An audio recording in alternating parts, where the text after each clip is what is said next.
So, Steve, let's talk a little bit about, Slave as an organization went through a lot of personnel changes in a relatively short period of time.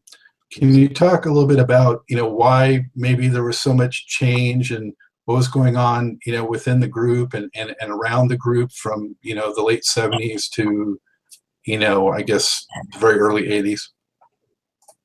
Well, it's unfortunate, but a lot of groups from that era and before, there were always money issues, management issues, people not getting paid what they should. Slave was no different.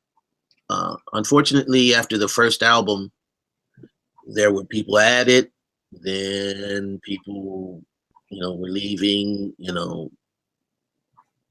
It seemed though, as people were being added, it kept growing and getting better and getting stronger. So for a while, it appeared that that wasn't such a bad thing. But over time, even the people that were at it, they started to leave. And it's because of what I said, the management, monies, you're having hot records, not just hit records, but important hit records that have stood this test of time. Now, when you look back and see people still respect and appreciate a lot of the music that was done from Slave. But we weren't getting the monies we should have gotten. We wasn't getting the things that make you feel like your work has been appreciated in a way that you can continue to grow, to go to the next level as an artist.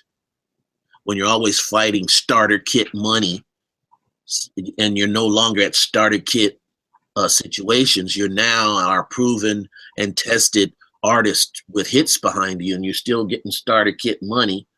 What happens, it's easy to start to implode. And it's hard to know your worth when you don't get the money that will sustain your gift. Like I would tell my wife, who went to college and she got, paid for the education and the quality of work that she did every week. And she understood her worth based on just in a working environment. She knew, based on the time I put in, the education, I get this money and I feel comfortable and good about what I've done based on the time I put in. But put yourself in a musician where it's not that at all. You've put the time in, you've got the education, you've done these things, and all of a sudden the monies don't reflect that. So you can start becoming inward on yourself, and then a group can start to implode on itself behind that. And that's the primary reason I believe we had problems of people coming and going in Slave, and eventually catching up to the group with that happening. It's a shame when, exterior things have such a profound impact on artistic creations like that. Yeah. So let's talk a little bit more about those first few albums that you were with the band, the concept, Just a Touch of Love, and the amazing Stone Jam, which is my personal favorite, and included the hit Watching You.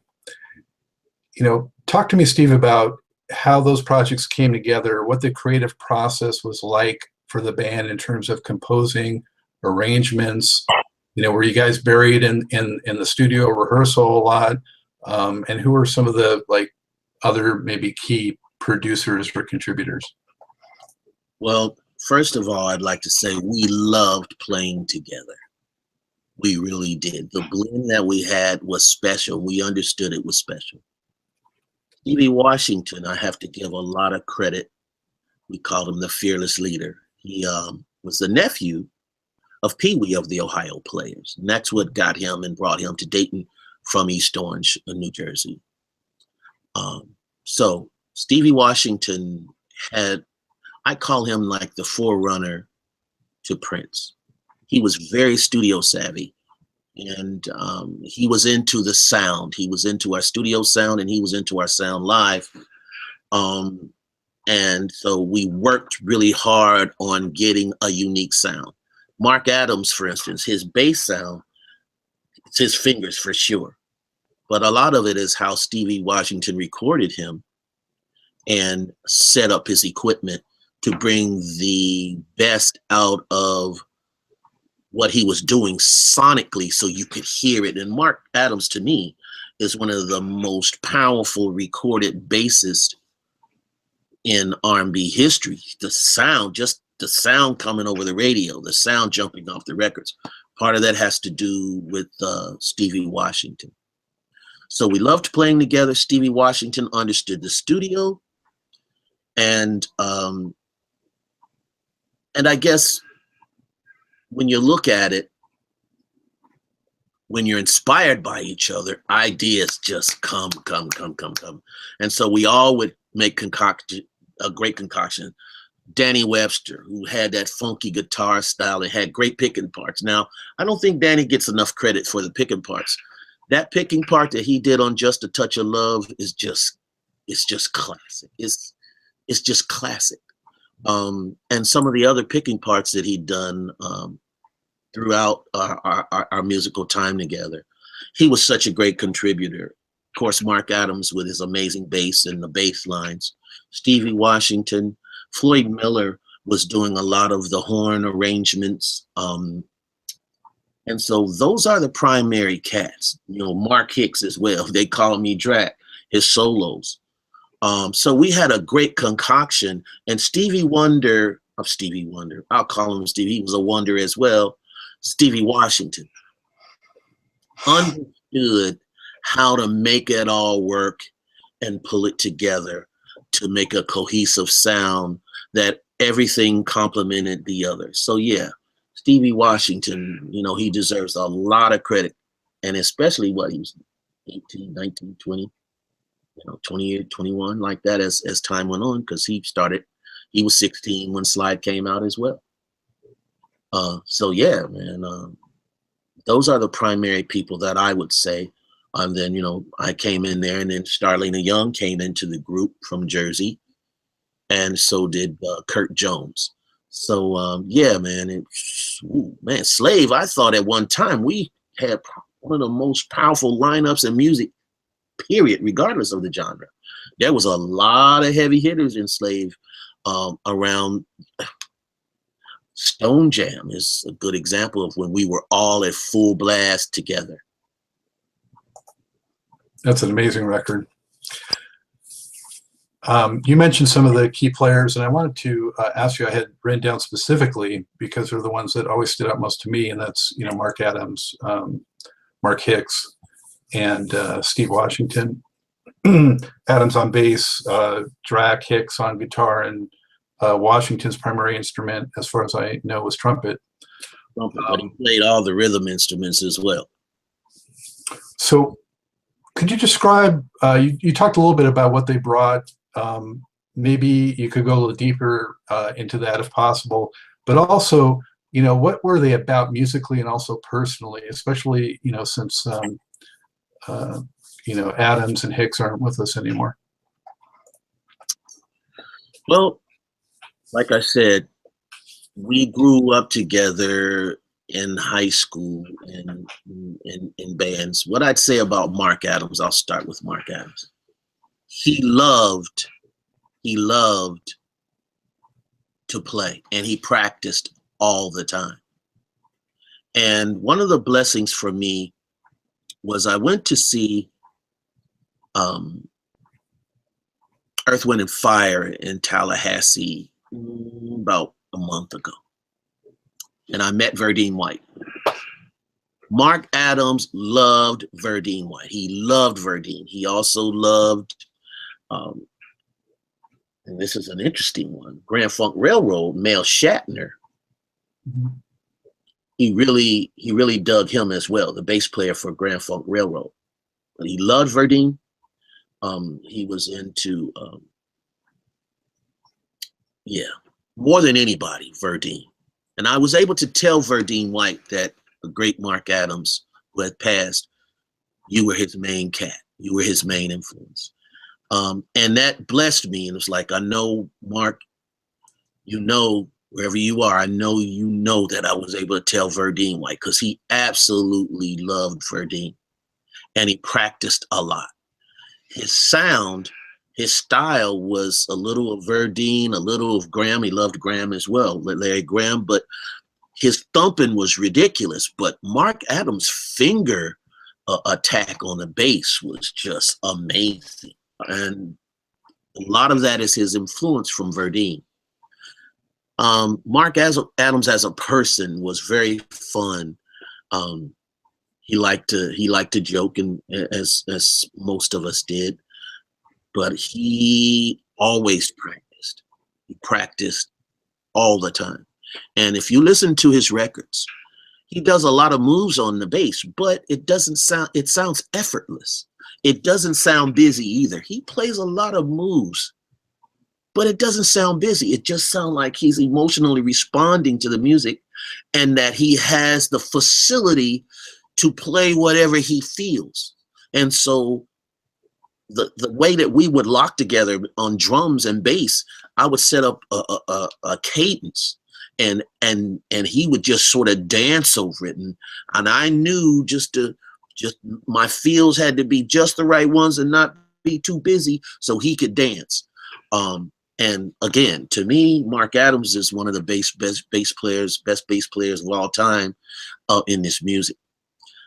Mark Hicks, he loves Sly from a rhythm perspective. He dug Freddie Stone, but from a lead perspective, he loved Jimi Hendrix.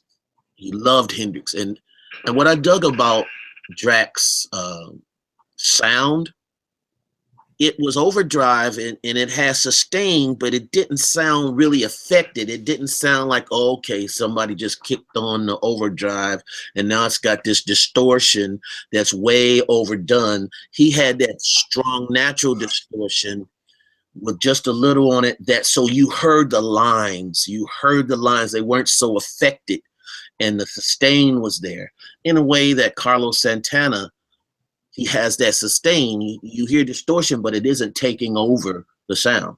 That's what I dug about Drac. His distortion never took over the sound. Oh, okay, he just turned on the distortion pedal. Yes, and another, he loved Jimi Hendrix. Drac was a fun guy as well. Drac loved that rock and roll, so we did that funk rock thing. And again, that solo that he played on Slide, 16 years old. It's ridiculous. It's iconic. But not just from the lines, the tone. He had great tone in a way that a lot of some of the great blues players, Albert Collins, cats like that out of Texas, that great tone. Drac had the great tone, and it was very unique. He dug P-Funk as well. So he married that rock and roll and that funk, and I think he did it in a very special way. Yeah, incredible combination. The two Marks, unbelievable.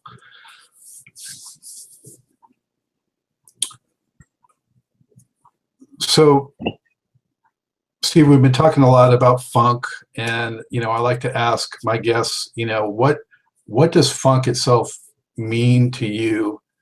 How do you describe it to people if they ask? And also, why do you think it's sort of been, swept under the rug a little bit over the years? It's hard to say what funk is, but the elements about funk music is borrowed from many other genres. It's bluesy, it's soulful. James Brown married those two together. It's jazzy. The Ohio Players brought that side of it. It's rock. Sly Stone brought that side of it. So, and then there's this eclectic, fun, almost experimental thing that the great George Clinton brought to it, where he fused all the elements that we spoke of, and then he added almost like this comedic, artsy, lyrical perspective to it, as if like you got a marriage of Sun Ra and and someone like Thelonious Monk, you know, which he wasn't influenced by those guys, but he was able to borrow from free jazz and those elements and put it into the funk to concoct this classical music as well. When you got Bernie Worrell playing more classical type lines, funk is a combination of so many things with an attitude of down home blues. It's got a down home, I don't care, Mississippi, Delta, Piedmont, wherever you want to get it. It's got that down home, I don't care, I'm going in, I'm feeling, it's an emotional music. And then Earth, Wind, and Fire brings all this polish to it. Prince brings, you know, this super eclectic pop thing to it. Songwriter chops to it in a tradition of a Sly. Man, funk music, it has been overlooked. Seemed like we got sandwiched between soul and hip hop, R&B. But now people are going, hold on. The contributions of George Clinton are massive. Younger people starting to, wait a minute, hold it. George Clinton, oh my God, because he was getting into rap way before rap was called rap. And James Brown as well. A lot of his vocals were different from his first period, Please, Please, Please, to Papa's Got a Brand New Bag, and then good God, I mean, you know, how he evolved. At the end of the day, I'd say funk is an eclectic combination of a lot of genres with a bluesy, I don't care, down home attitude that comes from the South, and then launch out, man, like a rocket into space. That's the best way I can come up with it. Sometimes I say, you know funk. People say you know funk when you hear it. But maybe it's better to say you know funk when you feel it. Absolutely, it is, man. I mean, it's like I said, like old school blues before somebody said, well, let's process this so that we can sell it over here.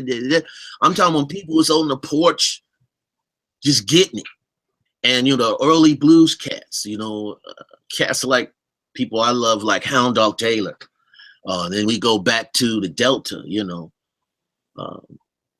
when people play from the bottom of their heart because they just didn't have it. That's what was in them. It wasn't about the money. It wasn't about hype. It was just, Yeah. To me, the best funk has got that in it. Mm-hmm. So, Steve, this show is called Truth and Rhythm, and so I also like to ask, you know, how do you find truth in the rhythm of your music? What is the truth for you in music? Whether I believe it. Do I believe what you're giving me is real? And you can hear it. You can hear it's like, oh man, sheesh. They're playing from their heart. For me, it's got to be from the heart. I love so many things, styles. Oh my goodness. For me, it's like, do I believe it? He meant that. I feel that. He meant it. I feel it. It means something to me. And in my music, it has to be that way. For me, till God takes me home. What I do, I want to present it in a way that I mean it to myself. If I'm up there singing, I'm like, man, get out of here with that foolishness. I ain't feeling where I'm coming from. I haven't tapped in just yet. But when you tap in and you go, it's moving me, then we can get it. Now I'm ready. When I'm being moved by what I'm doing, I don't mean hype and ego and all that. I'm talking about deep down in my spirit and my soul. If what I'm doing is I'm getting that feeling from it, then I'm ready to go. I'm ready to hit the mic. I'm ready to hit the drums. I'm ready to the songs to be developed, you know, from the initial ideas. For me, that is the key for listening to myself and listening to others.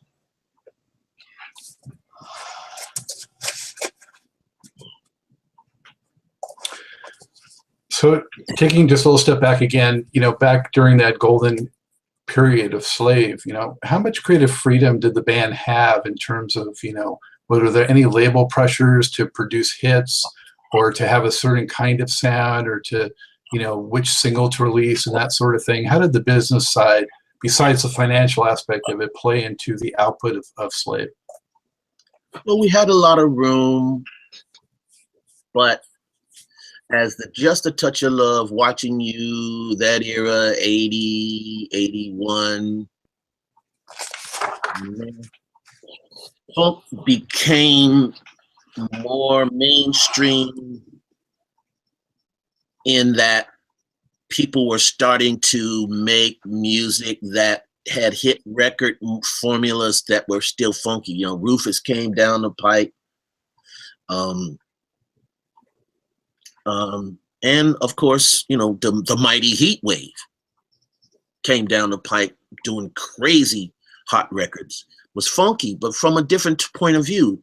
The Wilder Brothers from Dayton, and then the great Rod Temperton from England. He added another kind of flavor that might not have been as stompalicious as some of the other Dayton acts, but it still had that in it, and also it had that unique songwriting that and tone that comes out of Dayton with the marriage with England.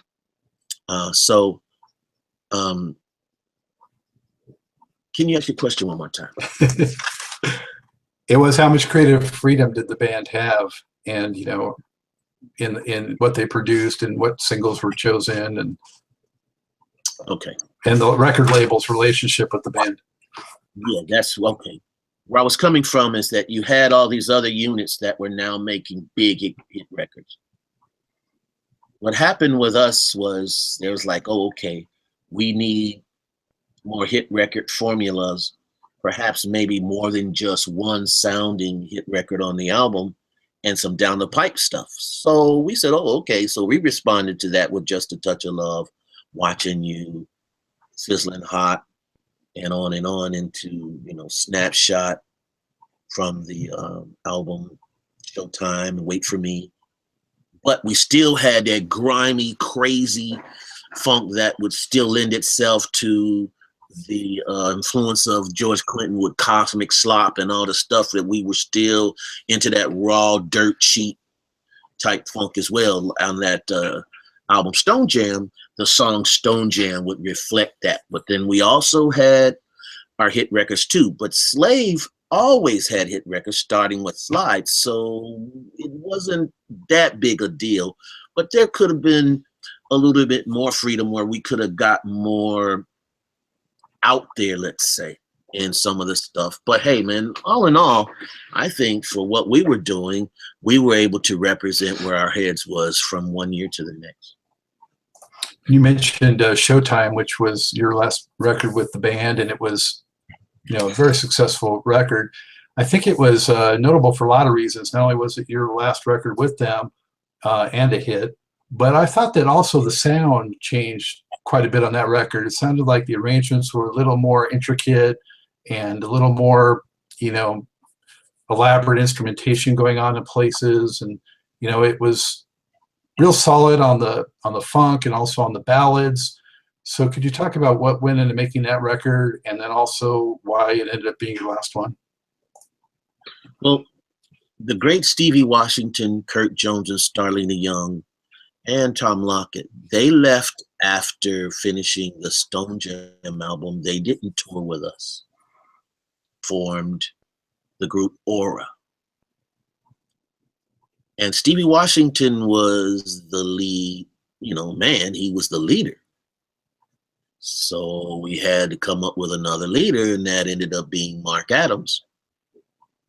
Also took two of the vocalists that were part of the group, of the concoction with him, which was Starlina Young and Kurt Jones.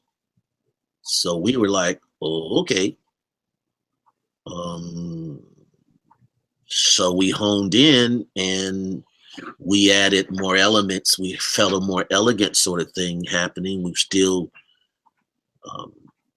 raw and dirty, but we added another little element to it. And myself and Danny Webster held most of the weight vocally and writing wise, along with Floyd Miller as well.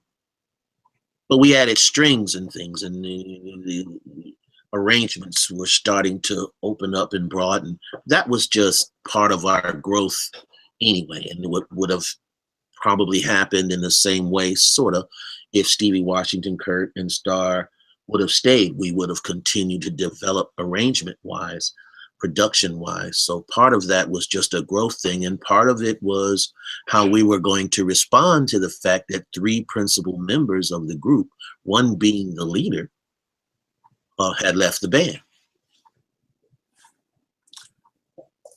And then next for you came Hall of Fame, which to me, phenomenal record. I think it's one of my favorites of the 1980s. You know, when Way Out came on the radio, I was like, man, that is Way Out. That sounds like nothing else on the radio, but it's great. And also Weak at the Knees and Nobody Can Be You But You. Great ballads, phenomenal record. So how did that come together, Steve?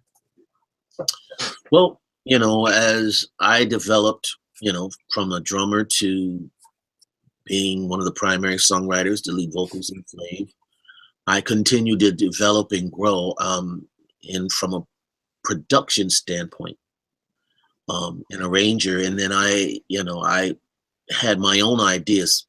I want to say one thing. I never sought to leave Slave. That was never in the cards. Stevie Washington and those guys had left and formed Aura. And, you know, reasoning, again, management, money, so on and so forth. It was getting worse and worse. And so I ended up leaving the band. And Steve Arrington's Hall of Fame one was a place in which I was able to open up a more broad array of what I was hearing and what I was feeling on that record. And it didn't have to sit inside the Slave formula. You could hear the influences that I'd been in Slave, but you could also hear things like Betty Bye, for instance. Mm-hmm. That sort of song we would never have done in Slave. Just the chords, just the way I came up with the guitar. I wrote that song from the guitar, those chords. You wouldn't hear that in Slave, that style, the way Betty Bye develops. And things like Way Out, you know, where I was able to use more of my vocals to set up how all of the music was going. Like, for instance, on the intro, you hear me doing the thing right after the chords rise and the drum starts, and then I get into this like intro vocal music theme. And really what I'm doing now, I'm actually playing the meat of the song vocally, and then I distribute that to the band. And so then when the band comes in, they're actually playing the vocal things that I had initiated in the intro. So I was able to experiment and do things like that. So that first album was just me coming out and just saying, you know, as a leader, I'm going to open up more of the palette of what I do, and not try to mimic and be Slave, which, you know, some of the record people were like, yo, man, just do another Watching You and we in the House. And I'm like, that's already happened, dude. If you want to hear Watching You, go get the record. I'm on some Way Out, you know, I'm on something different. And then I think it really has helped establish me through the years that I've been willing to take chances, which to me weren't chances at all. It was just me evolving into following my heart, believing it. Like I said, if I can believe what I'm doing, that's what I'm going to do. If I'm feeling it from the heart, that's the way I'm going to bring it. So yeah, you know, when we did Way Out and I heard, I'm like, yeah, that's where I'm coming from. It doesn't sound like Watching You. It doesn't sound like Just a Touch of Love. But yeah, the honor to where I came from, you can hear it in the record as well. Must have been really gratifying when you did go out on your own and you were met with such success like that. Yeah, man, it was great.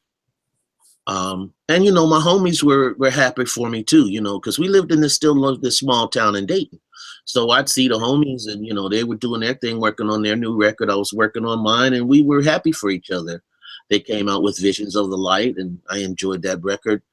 And they dug what I was doing. And, you know, people thought, yo, man, you extended the formula. You took things in another direction. You opened it up.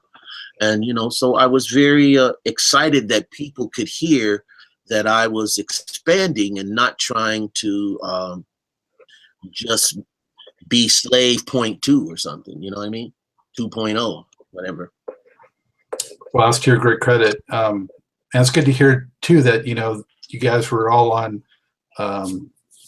you know, good terms, because from the outside had no idea, you know, are these guys feuding? What's going on?